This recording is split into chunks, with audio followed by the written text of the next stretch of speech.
том числе крайне возмущены событиями в Абхазии, информацией, которая поступает с России, лживая, лицемерная информация, которые идут со всех сторон.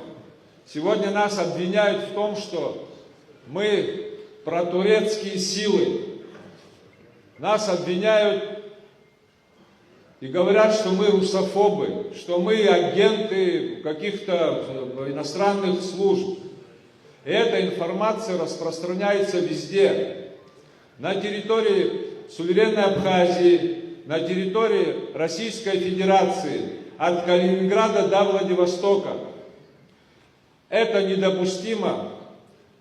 Молодые люди нас просят и говорят, что в таких условиях проводить выборы невозможно.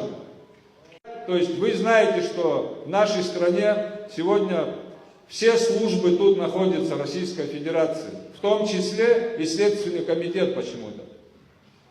Поэтому, если такого рода обвинения не голословны, то пусть они нам покажут. Я надеюсь, что эти авторитетные службы имеют информацию за нашего кандидата. Мы хотим услышать и от них тоже. Если Соловьев, выступая по федеральным каналам, рассказывает о 14-м округе, тогда они должны обладать информацией и по нашему кандидату.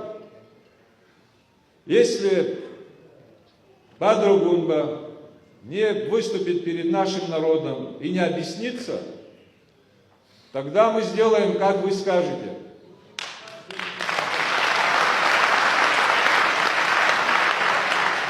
Есть предложение организовать делегацию в Центральный штаб кандидата Бадры Гунба.